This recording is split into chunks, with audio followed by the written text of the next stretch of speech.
Welcome, everyone. My name is Rabbi Iliinsky, and I'm virtually here with you along with my friends Asaf, Ophir, and Cindy Paley.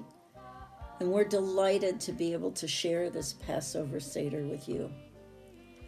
Let's begin by lighting the candles.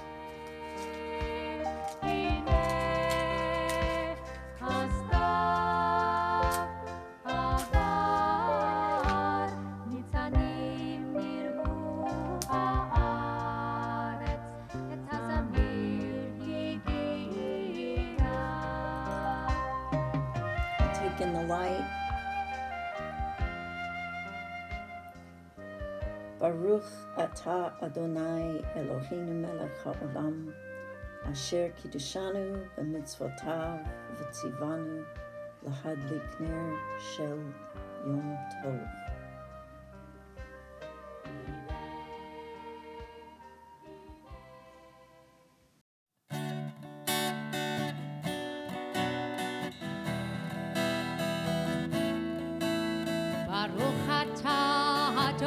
Eloheinu melech haolam שהחיינו וקיימנו והגיענו בזמן הזה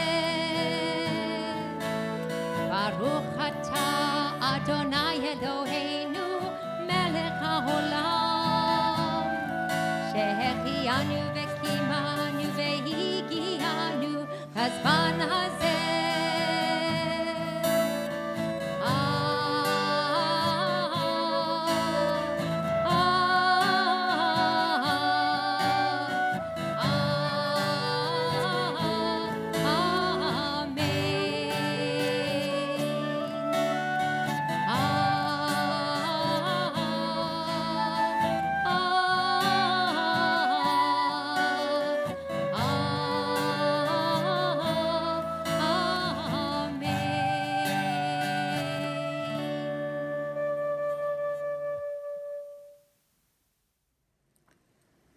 I want to say a few words about the word Seder.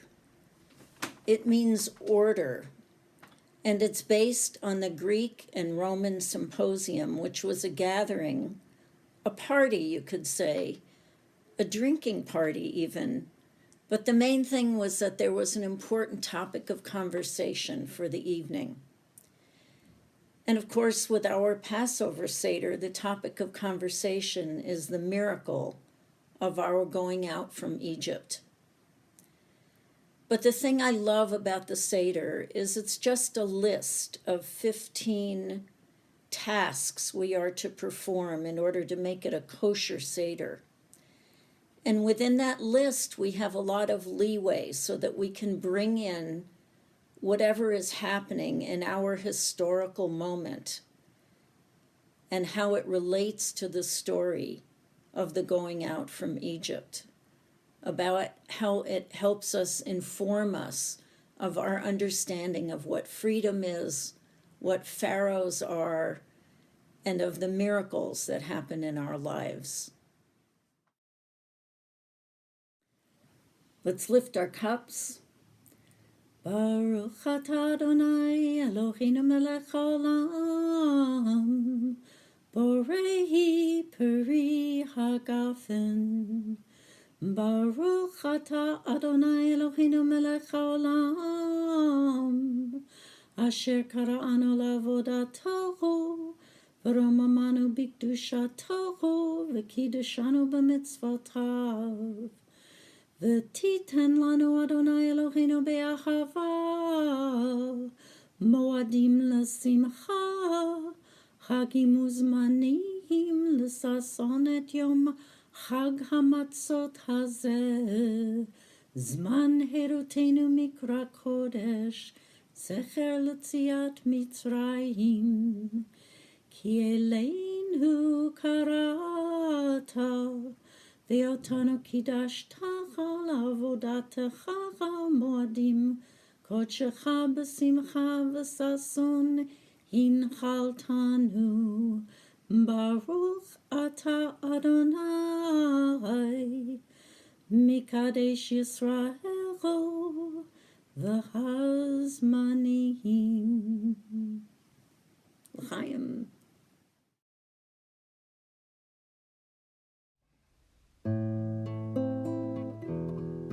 We take a moment to wash hands without any blessing, just to signify that we are beginning a holy ritual.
We'll say the blessing together for new, fresh spring greens, a sign of renewal. Baruch atah Adonai Eloheinu melech haolam, borei pri ha'adamah. In step 4 of our Seder, we consider matzah, the bread of anya, of suffering and poverty. Take the middle matzah of your stack of 3, and let's hold it up and recite together. This is the bread of affliction that our ancestors ate in the land of Egypt. Let all who are hungry come and eat. All who are needy, come celebrate the Passover with us. Now we celebrate here. Next year, may we be in the land of Israel. Now we are slaves. Next year, may we be truly free. In this special year, let us say that Israel means the world of our ideals, where there's no longer poverty, where health care, shelter, and education are available to all. Even this bread of affliction we diminish by breaking it in half for scarcity, for the brokenness of our world today. Go ahead. Even now, if there are no children in your house, hide the larger piece. It represents God's hiddenness, because there is more that we cannot understand than what we do understand. There's more that makes no sense to us than what does make sense to us. Now put the smaller half back between the 2 other matzah and cover again with the cloth. We'll return to it later. Let's proceed on to step 5, Magid, the recounting of the story. The telling of the story is actually a response to questions. The student in us must be aroused by desire to learn the answers to our questions. Think of a question you might have now, either about Passover or about our current situation. Write it down while we listen to the 4 questions so you can ponder it or discuss it with friends or family over the phone during this Passover week.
Where we begin a story, any story, and where we end it can be thought of as punctuation.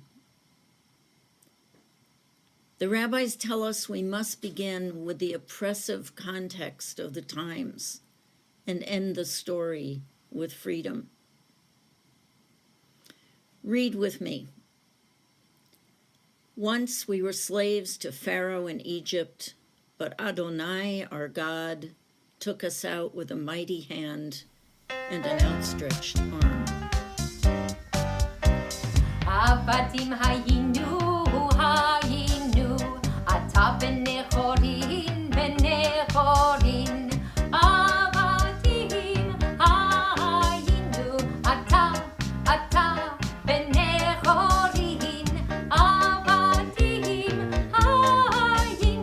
ata benechorin, avadim hayinu, ata benechorin, avadim hayinu, ata benechorin, avadim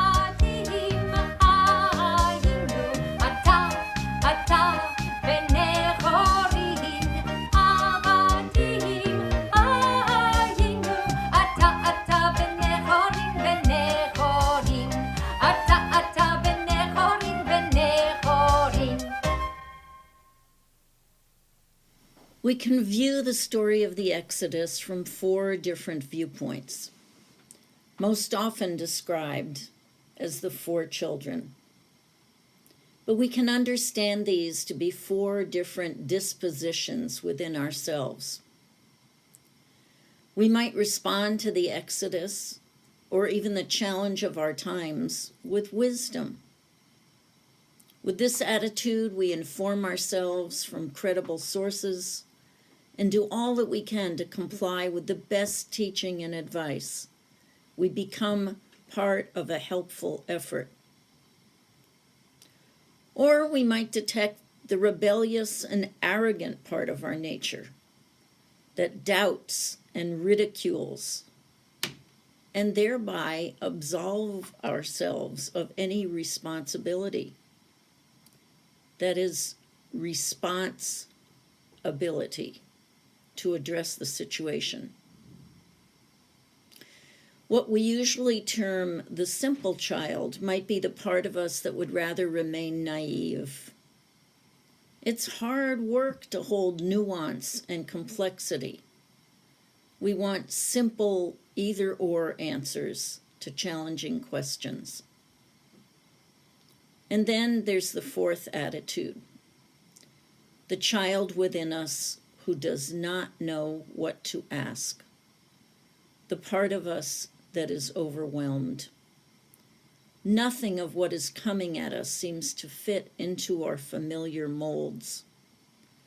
Everything needs to be thought through from scratch. We have to reevaluate our basic assumptions, and understandably, we feel overwhelmed and confused, inept and stumbling. We may recognize these various parts of ourselves as we retell the story of Passover, as we try to make sense of our lives in this time of pandemic. But now we will have words to describe our shifting attitudes and moods. Wise, arrogant, naive, or overwhelmed. Our story begins in Egypt with a collection of 5 women. Shifra and Puah are midwives who have been ordered by Pharaoh to kill boy babies at birth. Think of this for a minute. This Pharaoh is so clueless that of all the people in the world, he is asking midwives who have devoted themselves to be the facilitators of birth and new life to kill newborns. Of course, they defy the Pharaoh and let the infant who will become Moses live. God rewards these righteous women. Yocheved, Moshe's mother, keeps the infant at home as long as she dares.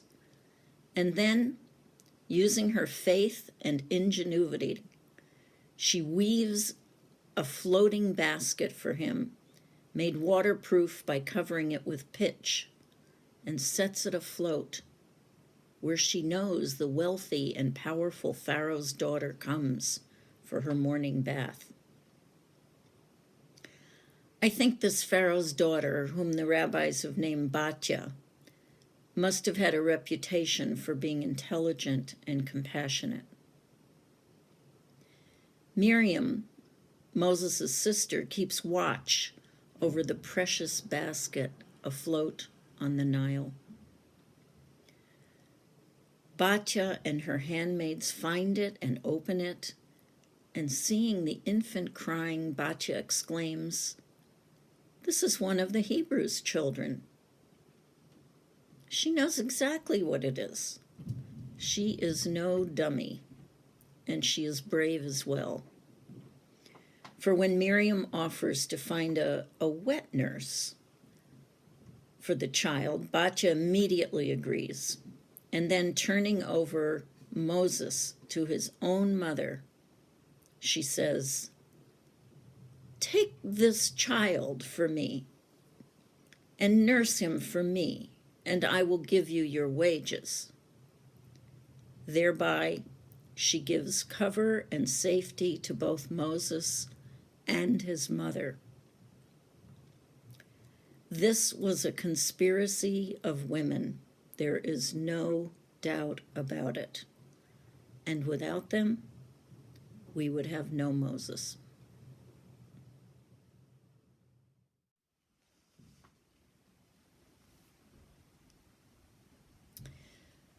Moses grows up in Pharaoh's palace as his grandson, adopted by Batya, the Pharaoh's daughter.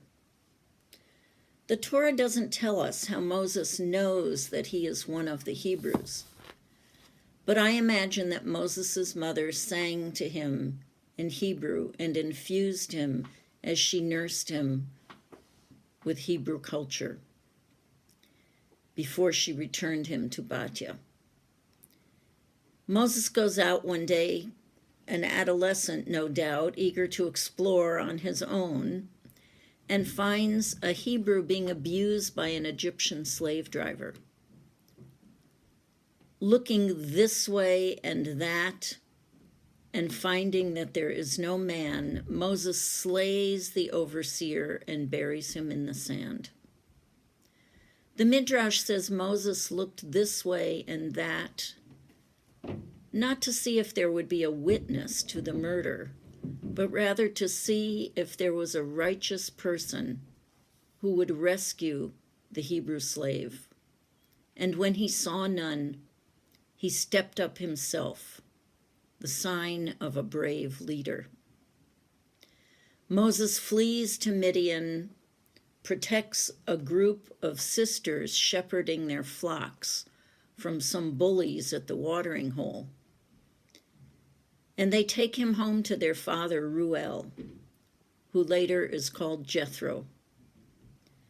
Moses settles, marries Tzipporah, one of Reuel's daughters, and shepherds his father-in-law's flock in a quiet, contemplative, socially distanced existence in Midian.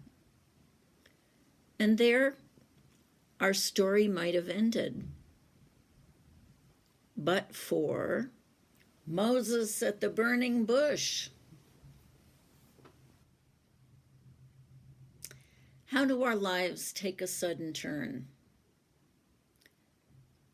We hear that the Pharaoh who pursued Moses had died. And Moses must not have forgotten the oppression of his people, the Hebrews. One day, or perhaps it was nighttime, alone with the sheep in the backside of the desert, Moses encounters the phenomenon of a shrub burning, but not getting burnt up. He slows and turns and contemplates this marvelous sight. And here the ancient voice of the God of Moshe's ancestors speaks to him from the bush, telling him that he must return to Egypt, defy the new Pharaoh, and lead the people out. Moses responds with many doubts. Is he up to the task? How can he do this alone? He has a speaking impediment. But God assures him that he will not be alone with the phrase, I will be with you.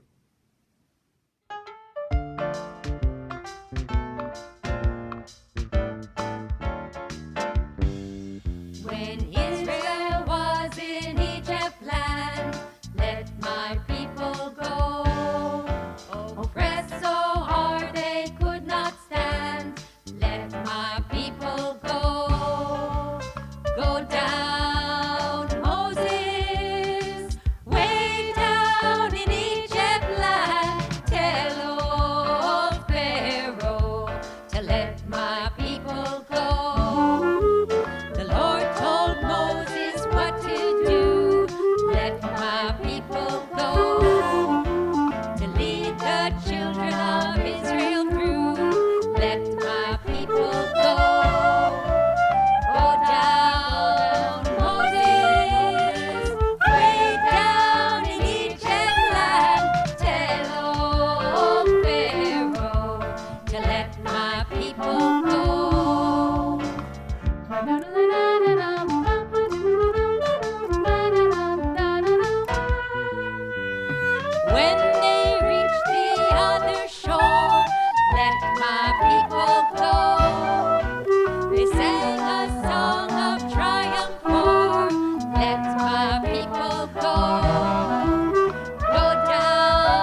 We've heard the broad outline of the story in our beloved Go Down Moses song. But our next song takes us a little deeper into the plagues and gives voice to Moses, the Hebrews, and even the magicians of Egypt, who cannot fathom the obtuseness of this Pharaoh.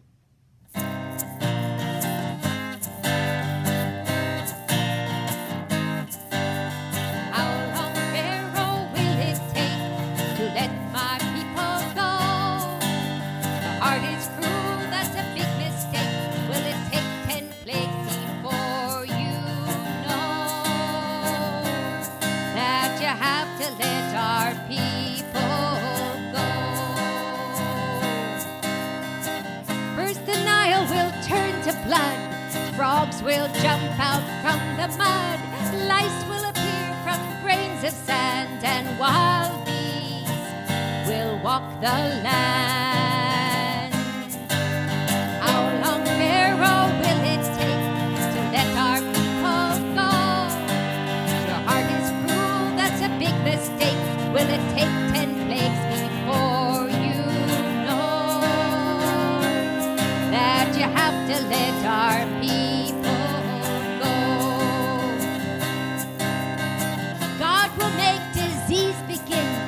boils will cover up your skin, hail and locusts, so beware, oh Pharaoh, don't you care? How long, Pharaoh, will it take to let our people go?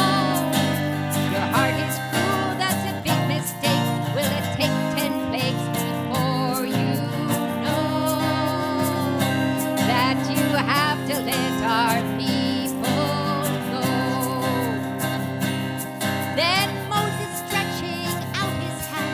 will bring total darkness to the land? Then you'll hear all Egypt cry, for God will make your firstborn die.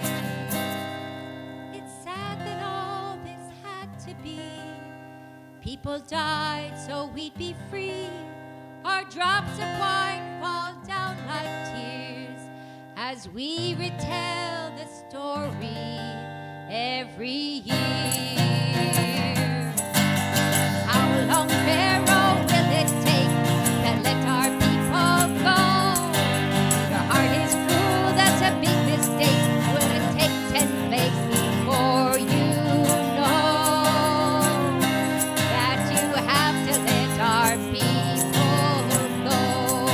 One more time. How long, Pharaoh, will it take to let our people go? Your heart is cruel, that's a big mistake. Will it take 10 plagues before you know that you have to let our people go?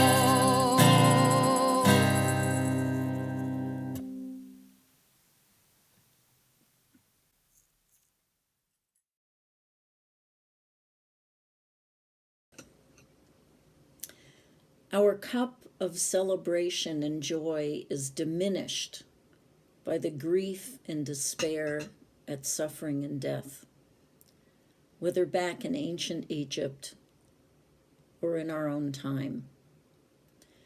Our current plague does not discriminate between nations or colors or faiths of people, between the powerful and the weak.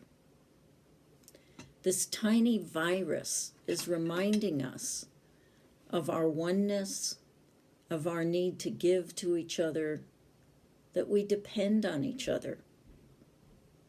Indeed, our drops of wine fall down like tears as we retell the story every year.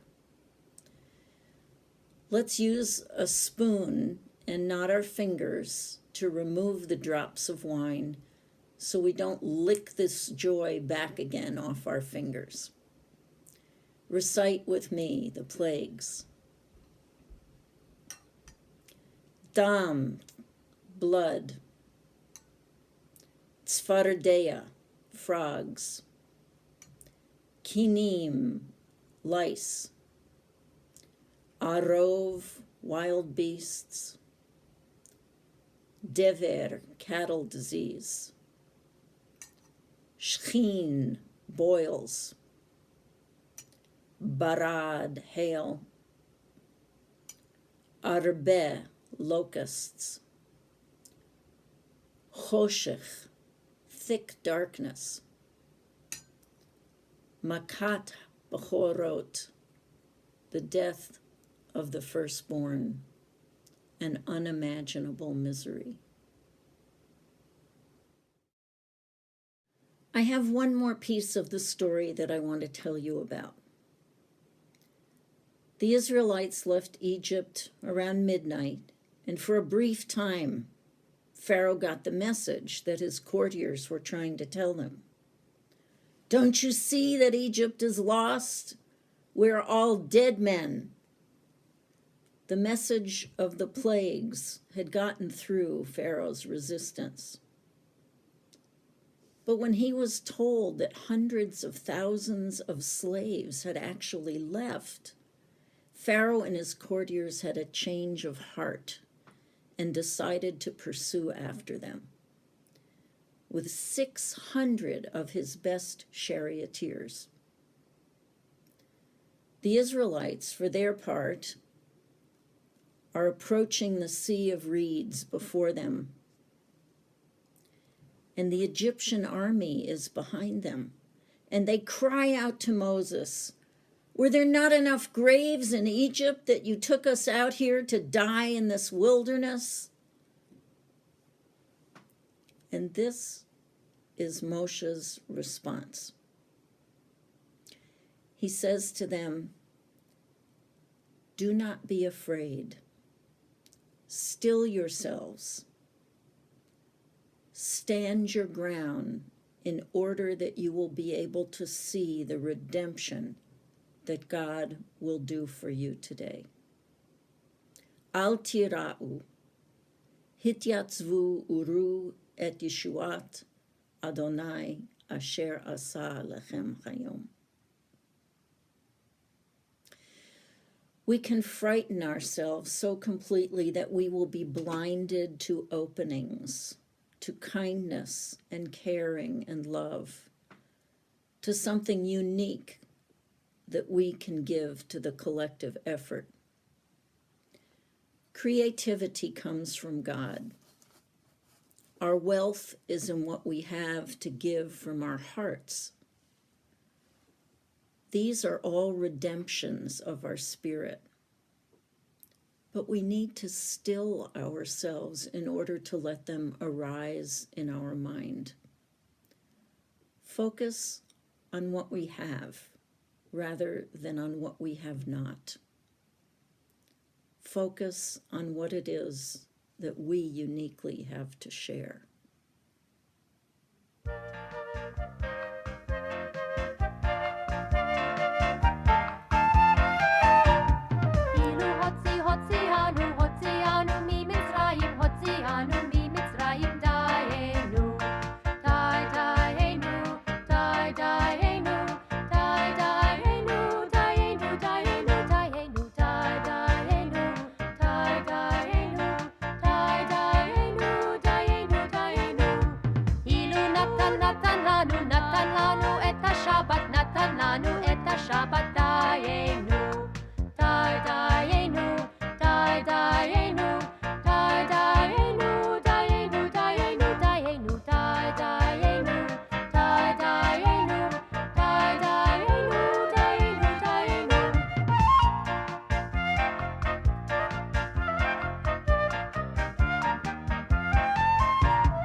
When bad things happen, like plagues, we humans have a habit of asking, why?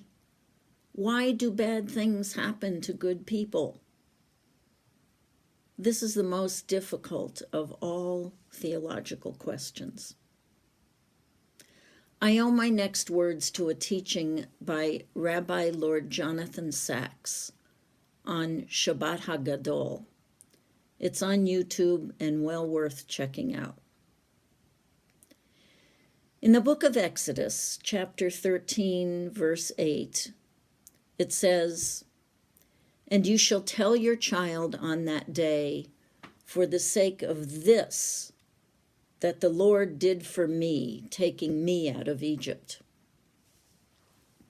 Egypt, that place of narrowness, constriction, suffocation. Rashi interprets the "this" in that verse as pointing to the Seder plate, the matzah and the maror.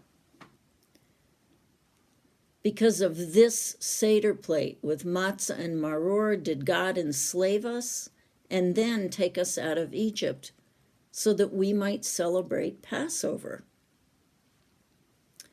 In other words, we are not simply commemorating something that happened to our ancestors, but rather our Jewish story of the Exodus happened so that we might tell this story every year to each generation of the evils of enslaving another people, so that we might become the champions of the oppressed forever, so that we might pay forward the great redemption that God did for us. And that is why in every generation we must see ourselves, our own selves, as if we personally had been enslaved and then taken out of Egypt. This is how we teach empathy and compassion, social justice, and faith. Let's read together, and then we'll sing. In every generation, each person must see oneself as though we ourselves were taken out of Egypt.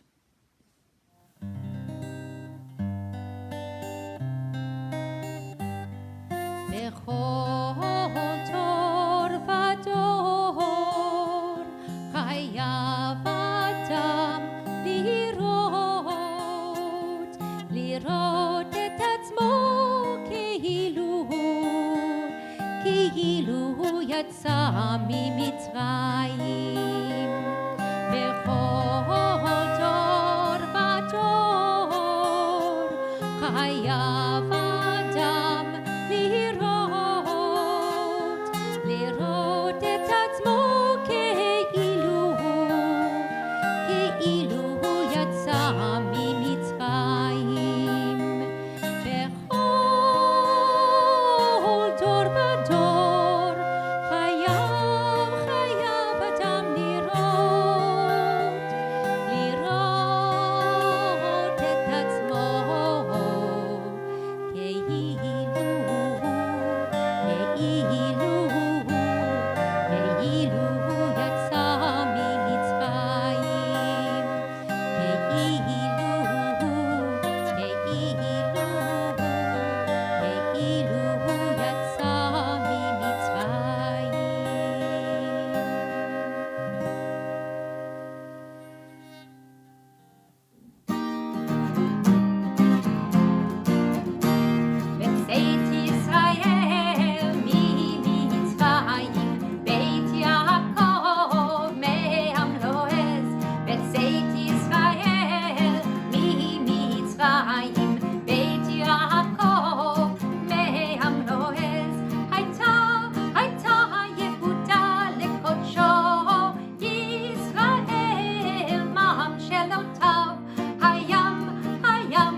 מלך הים,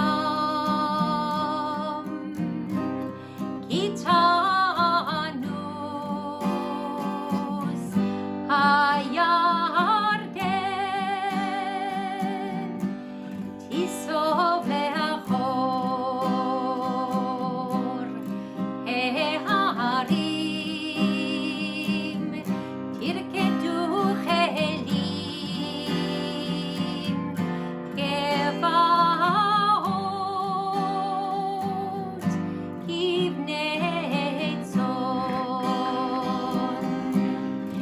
מלפני אדון כולי הארץ,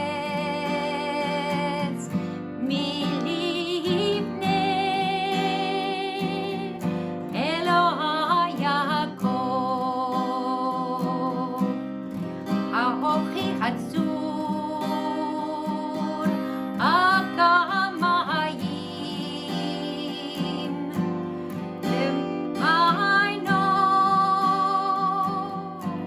למיינו מים.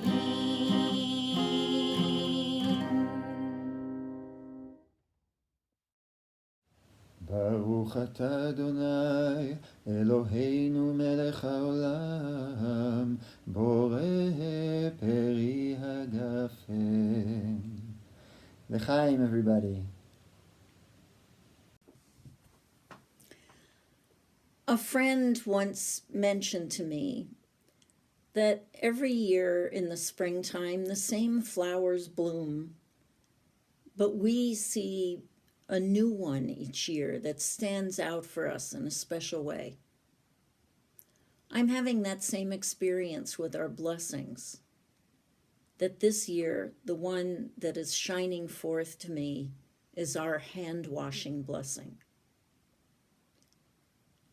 This year, washing with soap and water has become a matter of life and death. So let's say the blessing together with that new awareness. Baruch atah Adonai Eloheinu melech haolam, asher kiddushanu b'mitzvotav, v'tzivanu al netilat yadayim, that we're lifting our hands as a mitzvah.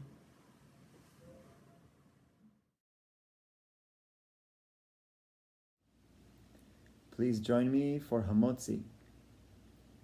Baruch atah Adonai Eloheinu melech haolam, hamotzi lechem min haaretz. Amen.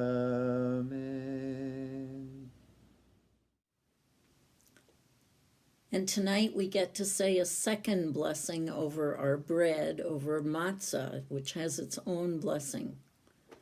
Baruch atah Adonai Eloheinu melech haolam, asher kiddushanu b'mitzvotav v'tzivanu al achilat matzah.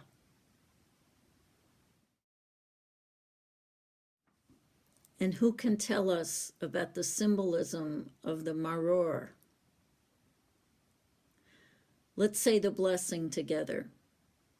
Baruch atah Adonai Eloheinu melech haolam, asher kiddushanu b'mitzvotav v'tzivanu al achilat maror.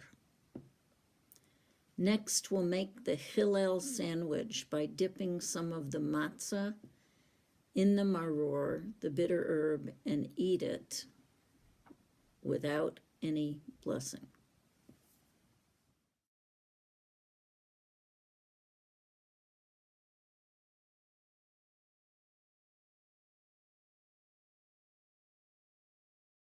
We have finally come to the eating of the festive meal. Because of our unusual situation this year in that we can't eat our meal together, we're changing the order of our Seder just a little bit, and we're going to continue while you go ahead and eat. You know, through many hard times, the Jewish people have had to make Passover. So it is important to know that we carry the spirit of Passover in our hearts. Close your eyes for a minute and become your Passover self. Recline like a king or queen. Notice what you do have. Recall your favorite Passovers from other times. Focus on the freedom we do have today and enjoy your Seder meal and your third cup of wine. And while you eat, we will continue with songs of praise, Hallel, one of the 15 signposts of our Seder, just a little bit out of order.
The last item on our Passover menu, the dessert, is the afikomen. If that half of the broken matzah meant God's hiddenness before, now it has a new meaning. Let's read together. The fractured pieces get put back together inside us. They become us. We are the link between heaven and earth.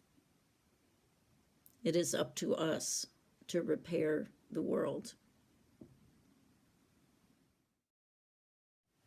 We bless Adonai, who has created various foods for every kind of creature in the world, out of grace, loving kindness, and compassion. God's goodness does not cease. Birkat Hamazon. Baruch atah Adonai, Eloheinu melech haolam, azan et haolam kulo betuvo, bechein bechesed ubrachamim. הוא נותן לחם לכל בשר, כי לעולם חסדו, ובטובו הגדול. תמיד לא חסר לנו, ואל יחסר לנו, מזון לעולם ועד, בעבור שמו הגדול, כי הרזנו מפרנס לכל. ומיטיב להכל, ומכין מזון לכל בריאותיו, אשר ברא. ברוך אתה אדוני, הזן את הכל. ברוך אתה אדוני, אלוהינו מלך העולם, בורא פרי הגפן. אמן.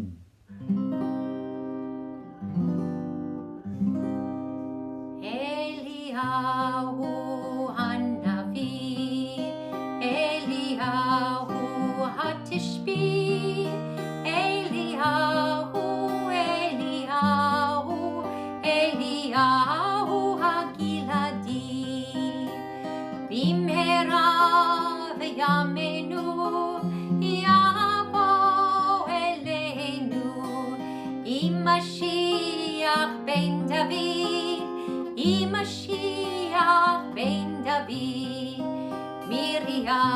הנביאה, עוז וזמרה בידה, מרים תרקוד איתנו, להגדיל זמרת עולם.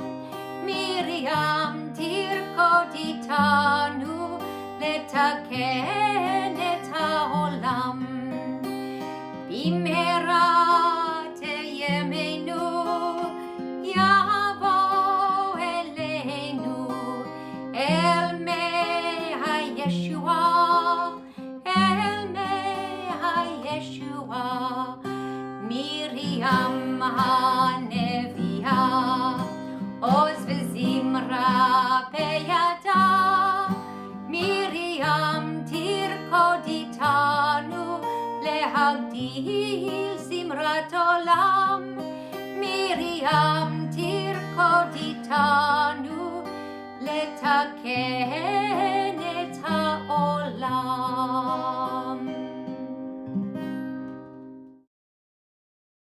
We'll conclude the Seder this evening with our fourth cup of wine. It has been a real joy and a pleasure to be able to make this for you and in a way with you. I'm wishing everyone a year of tenderness, of deep appreciation for things we could not have imagined just a few weeks ago, and health and different and new ways of being together with the people that we love. L'chaim. Baruch atah Adonai Eloheinu melech haolam, borei peri hagafen. L'chaim, l'chaim. Circle round for freedom, circle round for peace, for all of us imprisoned, circle for release, circle for the planet, circle for each soul, for the children of our children, keep the circle whole. Circle round for freedom, circle round for peace, for all of us imprisoned, circle for release, circle for the planet, circle for each soul, for the children of our children, keep the circle whole. Circle round for freedom, circle round for peace, for all of us imprisoned, circle for release, circle for the planet, circle for each soul, for the children of our children, keep the circle whole. Circle round for freedom, circle round for peace, for all of us imprisoned, circle for release, circle for the planet, circle for each soul, for the children of our children,